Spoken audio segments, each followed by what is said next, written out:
myself, and I. It's me, myself, and I. Me, myself, and I. It's me, myself, and I. Oh,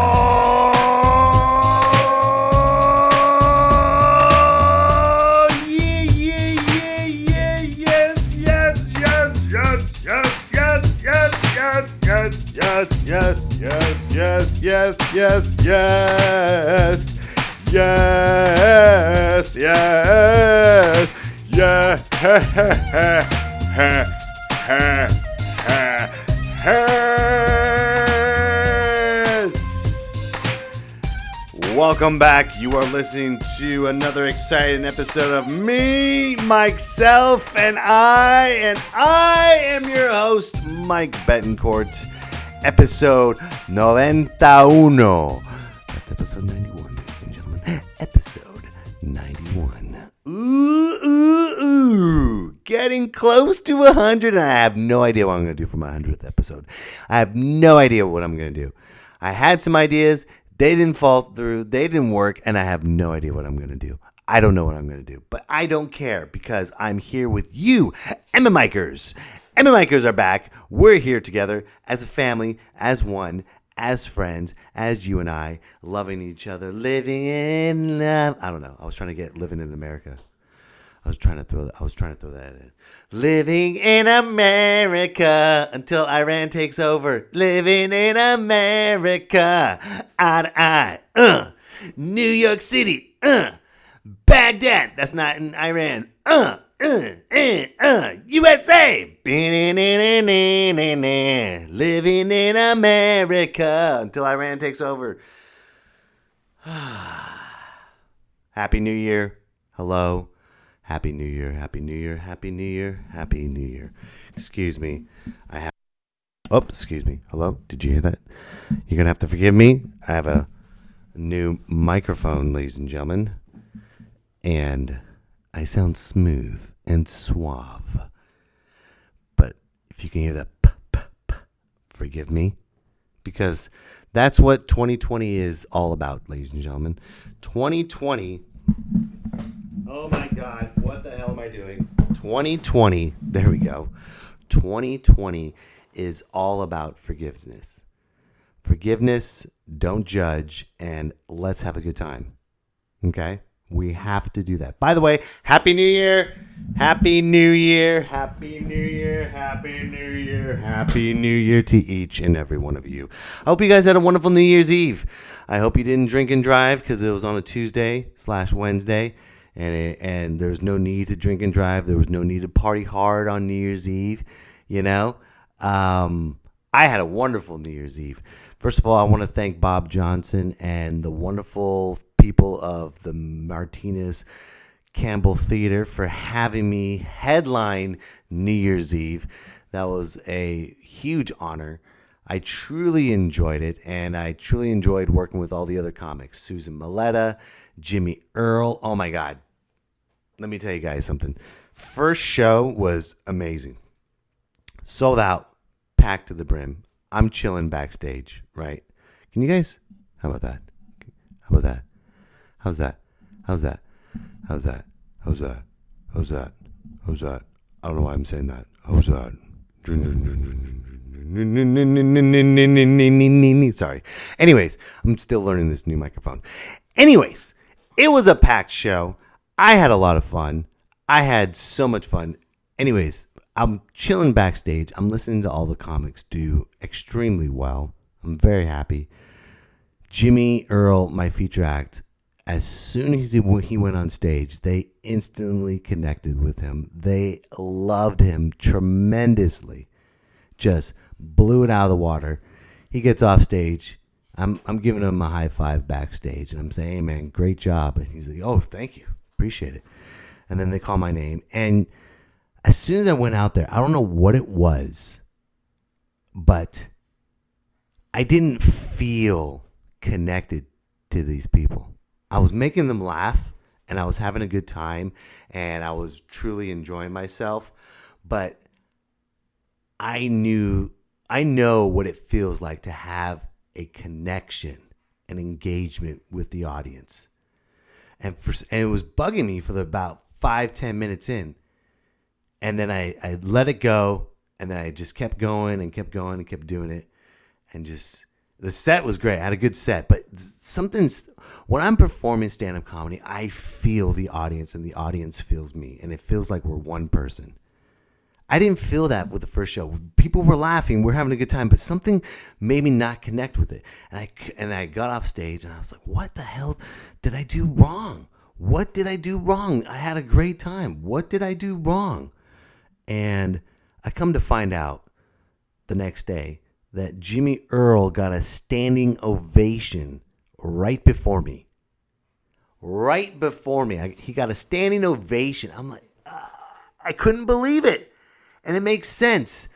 If someone has a standing ovation and then I come in next and I'm like, hey, everybody focus on me, it's going to take them a moment to settle in, gather their thoughts, and connect with me. And I never experienced that before. I never had to follow anyone that had a standing ovation. And I've learned very quickly what it takes to follow someone that got a standing ovation. Thank God I didn't see that crowd stand up because I was chilling backstage. I had no idea. But I felt it. That's the difference. I felt something was off. And it wasn't my jokes. It wasn't the microphone. It was just the connection. There was something there. But we had a second show. And second show, oh my God.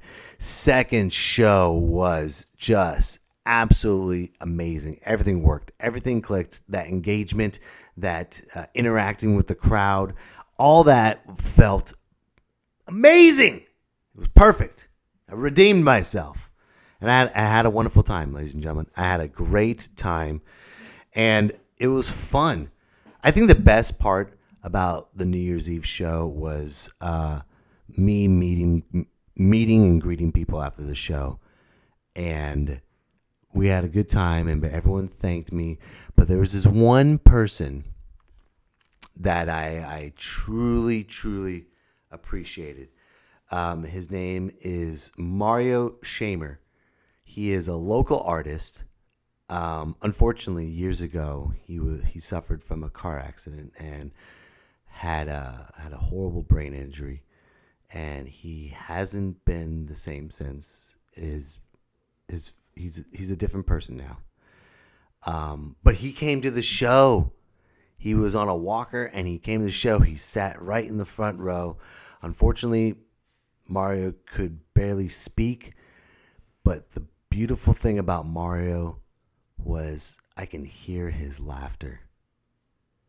And hearing his laughter was just magnificent. I love that word, by the way. Magnificent. Say that with me. Magnificent.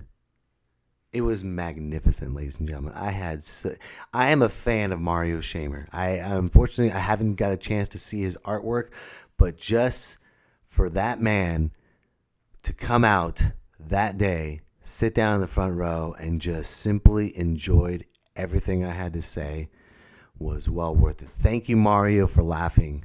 I really, really appreciate it. I hope you're listening to this right now because you made my day on New Year's Eve, and you made my year already. So thank you, Mario, for coming out, making that effort, making that trip, making that time, sitting down in the front row, and just laugh. And God bless you, man. I hope we can meet each other again sometime, and I hope I can perform for you again because it was truly an honor to perform for you, Mario. And he's just a simple person. And the reason why I'm talking about this right now, because we got to enjoy life, ladies and gentlemen. The world's about to end, okay? We got to be like Mario, all right? The world is about to end. It is over. And if we're not like Mario, it's me, Mario. Hello, select your player. Okay. Welcome to Mario Kart. Don't be a douchebag. Okay. Yeah, wah. Yeah, wahoo. You got to have fun, ladies and gentlemen. You have to enjoy life. I'm sure everyone has seen Ricky Gervais's monologue from the wonderful Golden Globes. I'm sure everyone's seen that. And you know what? As from one comic to another, I applaud you, sir. That was an amazing, top-notch speech, which everyone in that place shouldn't be offended of that. Wow, a bunch of rich people that live in Malibu in their mansions are being told that they live in Malibu and they have their mansions. I think the best thing that Ricky Gervais said was, when you get your award, come up here, thank your agent, thank your God. You have no room for any political I'm sorry, I'm butchering it. You don't have any room for any cause or any political anything. You have no room for that. You work for Apple. I'm just paraphrasing, so please. But he says, when you come up for your award, thank your agent, thank your God, and fuck off.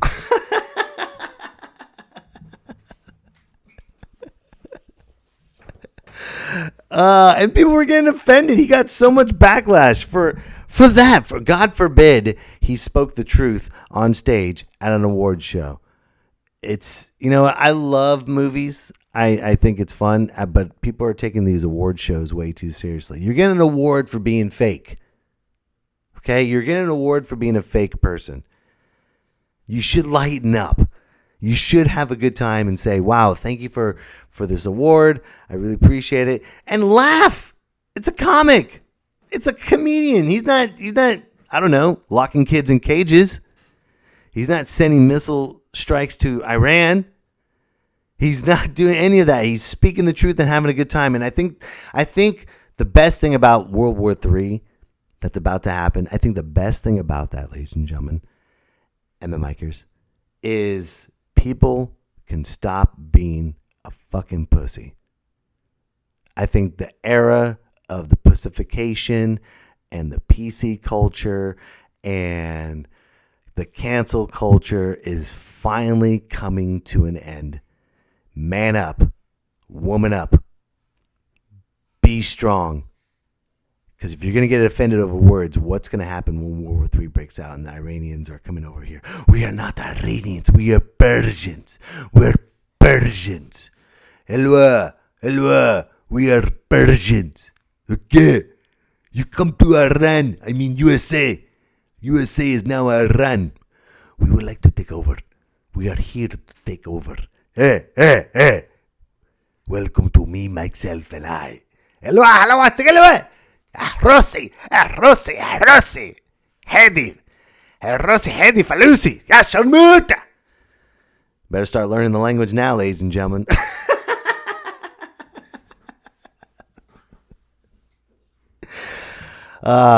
It's you know what? Here's the thing. Don't be panicked, ladies and gentlemen. The great thing about Iran is that I saw an interview on 2020. I don't know. Forgive me if I can't remember the name of the person, but he was an Iranian spokesperson, and he said it clear as day. He's like, "We are a very patient country. We will take our time, and we will strike the U.S. at the proper time. Don't worry. Iran is a very patient country." And that's fine. Be patient. So what does that tell you, ladies and gentlemen? That means one thing. Iran is not going to blow us up today. Iran is not going to blow us up tomorrow. Iran is not going to blow us up next week, next month. Hell, probably not even next year. They're going to probably wait until we have world peace. When the U.S. throws away their military strength, when everybody in the world says, all right, we're going to put our guns into one big fire furnace and blow everything up and send the missiles out all at once into space, and we are literally holding hands across America and saying we love everybody and everyone there's no taxes, and we finally have world peace. We are going to be using wind energy. We're going to be using the ideas of Tesla to make harness energy and put it in all of our homes to have free energy. We will be working 3-day work weeks. We will have this perfect life. And then that's when Iran strikes. Because they're patient. That's when we're going hands across America. That's when they'll strike. Or they'll probably strike around Christmas time. Or right after Christmas. Right after the Christmas hubbub, that's when they'll strike. So I'm thinking either this summer, usually summertime, people are having a good time, barbecues, Memorial Day weekend. That's when they'll probably strike. I'm also thinking they'll probably strike. I'm guessing world peace. If you have a guess, there you go. If you have a guess when you think Iran is going to strike, email me at mmipodcast19@gmail.com. I want to know when do you believe, when do you predict Iran is going to strike? Okay? Because, Iran, Iran. All right, I'm done talking about that. Because you know what? The world doesn't care. America does not care if we're going... This is how messed up America is. America doesn't care about kids in cages. They don't care about climate change. They don't care. We, as a whole, don't care about climate change. We don't care about the war in Iran. All we care about right now is NFL playoffs. Who's going to win? Are you going to watch NFL playoffs? You better get your jersey on and start drinking beer and support your team. And by the way, the NFL is having playoffs this weekend. I'm a Niners fan, but I haven't been watching the Niners this year. And I don't miss watching it. I really don't miss it. I watch games here and there when everyone's together. And they're like, hey, aren't you? I had some people already accuse me. Already accused me. I was at my friend's house, and they came up to me, or we were watching a Niners game, and they're like, "So you've been watching football this year?" I was like, "I kind of on and off." You're not a Niner fan? Yeah, I'm a Niner fan. I just haven't been watching. You should be watching it this year. How come we not watching it this year? They're winning. We're winning. We are winning. Because I'm not a bandwagon 49er fan, okay? I'd rather watch them when they're losing and cheering them on instead of when they have this streak and everyone's a Niner fan now. Everyone's a Niner fan, and I'm sick of it. I hate that. I hate that everyone now is a 49er fan. I see fucking 49er flags everywhere. I hate it. Where were you when we were in our slump? Why aren't you decorating? That's why I'm not wearing 49er gear now when they're winning, because I'm not that type of person. Okay, I'm not going to root for them now since they're 13-0 and they're going to go to the Super Bowl. They'll probably go to the Super Bowl. Good for them. Even if they win it, I won't be happy because I'm not going to be a bandwagon fan. I'm just going to sit there and okay, cool, they won. That's great. They won the Super Bowl.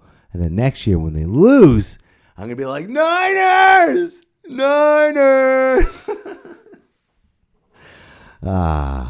Football. I don't know. I'm a fan of baseball. I'm really watching. I can't wait for baseball to start. It's just something about being outside, being outside, having a good time and watching baseball. There's something different. It's a slower pace, especially on television, but it's not overly commercialized compared to everything else, I can say this till I'm blue in the face. I can say this till I'm blue in the face, and I really don't want to.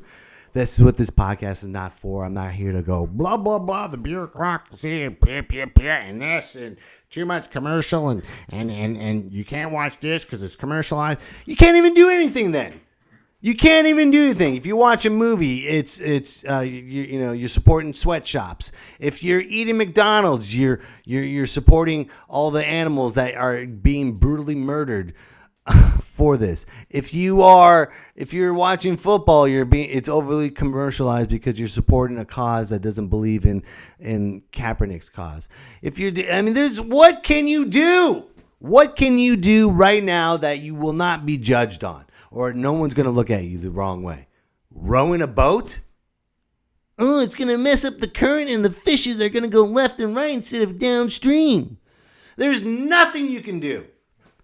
That's what's wrong with today's society. And I'm guilty of it too. Don't think I'm pointing the finger because I'm guilty of it too. Look what I've been talking about for the past 20 minutes of all this other stuff that's going on. There's nothing we can do. So I tell you what, here's another call to action.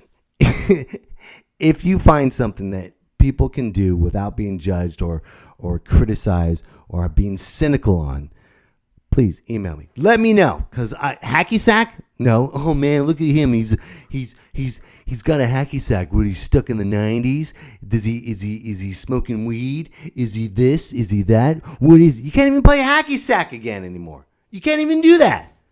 You can't play hacky sack. You can't watch football. You can't watch baseball. You can't watch movies. You can't even drink Coke because Coca-Cola is an evil corporation and Pepsi is an evil corporation. I mean, there's so many things that you can't do. Well, just sit there in your room. Were you going to be a basement dweller? You can't be a basement dweller. Or you're just going to be stuck in the basement, not doing anything, be a hermit crab. And then when you go hiking, what happens when you go hiking? You're messing up the environment. You're messing up the environment, stepping on the flowers while you're going hiking. I'm like, we go surfing? How about that? Can we go surfing? There's sharks in there, and you're going to mess up the ecosystem because of the wax on the board messes up the ecosystem while you're surfing. Surfing is pure, but not really pure because you're messing up the ecosystem. I'm like, what? What can we do? Nothing. You can't do anything. But you know what you can do? You can be like Mario. That's what you can do. You can be like Mario and not give a shit what people think about you, not give a shit what people think about what you wear, how you are. As long as you have that wonderful laugh like Mario does, that is what's going to get you through life. Will it get you through World War III? I don't know. I don't know. But good luck with that draft, ladies and gentlemen, because I did my time.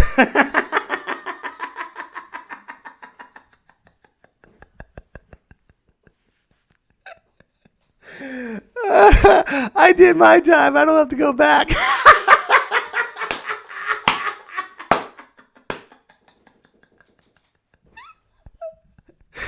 Oh my God. I gotta tell you this story of one of my brother-in-laws. He is relentless with his jokes, and just every day he's just constantly ragging, constantly doing jokes, constantly. And he's a huge Trump supporter. Loves Trump left and right.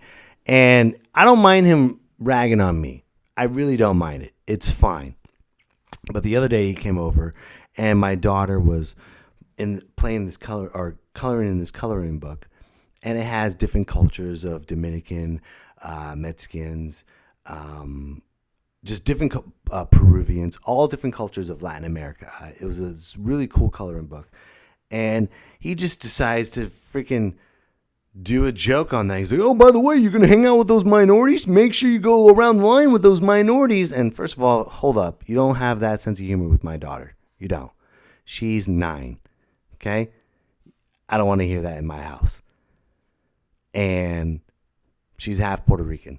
Okay? So know your audience. But I didn't say that. This is the only thing I said. This would shut him up really quick. I guarantee. As soon as he said that stupid ass joke, this is what I said to him. I said, dude, I'm gonna miss you when you go to Iran. He got quiet, walked away, didn't say another thing. So I highly recommend that, ladies and gentlemen. I highly recommend that you, please, any Trump supporter that gives you shit, just say, you know what, dude, I'm going to miss you when you go to Iran. I really am. I'm going to miss you. I'm going to miss you. All right. Let's work on a different topic, ladies and gentlemen. I have another topic that I have here that I want to talk about instead of Iran and the wonderful missile strikes and all that wonderful stuff. So, I'm continuing with good news.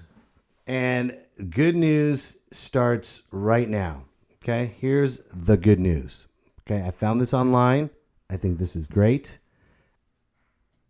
All right, here we go. Good news for the day. Are you ready? I found this article, and I'm going to post this article when I'm done with this. But here we go.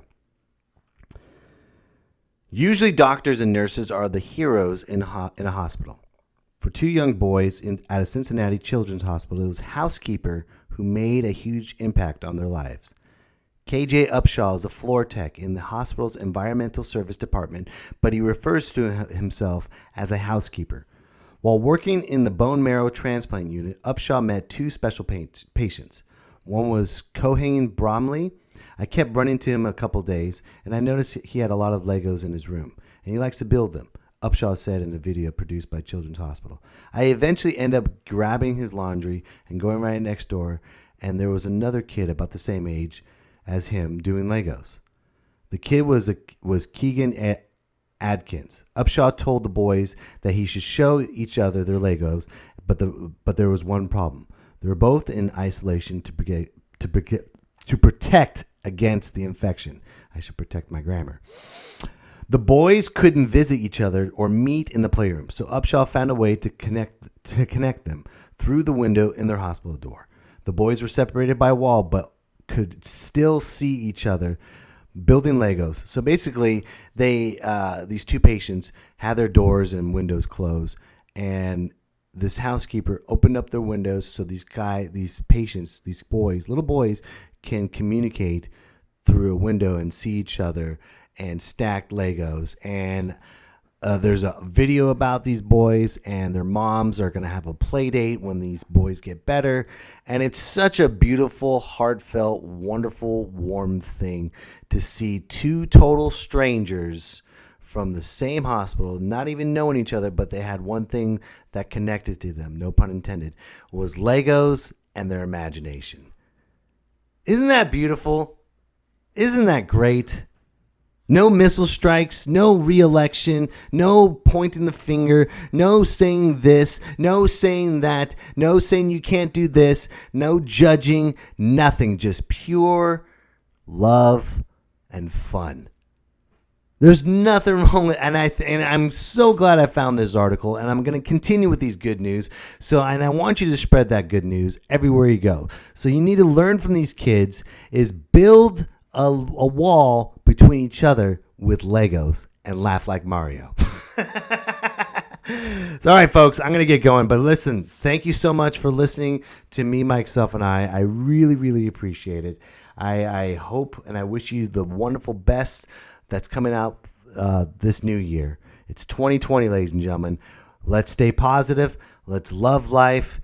Don't be afraid of anything. And don't forget, ladies and gentlemen, don't forget, if you're listening to this right now, tonight, January 9th, I'll be at the Ralston's Goat headlining for a charity show for the Humane Society. Hey, not only do I like to hear wonderful stories about kids being best friends with each other, but I'm doing a charity show to the Humane Society for dogs and cats. You can't get wrong with that. I'm still going to heaven. And January 13th, I'll be headlining at the Folsom Hotel in Folsom. Excuse me. I will be headlining the Folsom Hotel in Folsom. The Folsom Hotel in Folsom, January 13th. And also, One more show. January 16th, Thursday, I will be hosting the Sacramento Punchline Showcase. If you don't know what that is, that's all these amazing top-notch comics all over the Bay Area, San Jose, Stockton, Modesto, and Sacramento. All of them are going to prove themselves to the Punchline that they deserve to work there, and I get to host this. So please come out to this show. It's going to be a fun time. You are going to have a great time. And there's a lot of good comics that I booked. And, you know, as a collective of all of our comedy experience, you have over 100 years of comedy in one roof, one night. That's the Punchline, January 16th. So you got your dates. January 9th, tonight, I'll be at Ralston's Goat. January 13th, I'll be at the Folsom Hotel. January 16th, I'll be at the Sac Punchline. And please don't forget to subscribe to this podcast because I can't do it without you and I need you. So please subscribe to this podcast. Send this podcast to Mario. Make sure he listens to this and has a good time because it's a great laugh. And also, ladies and gentlemen, are you ready? It's 2020. It's time for the closer. It's time to salsa, salsa, salsa, salsa, salsa, salsa, salsa, salsa, salsa, salsa, salsa, salsa.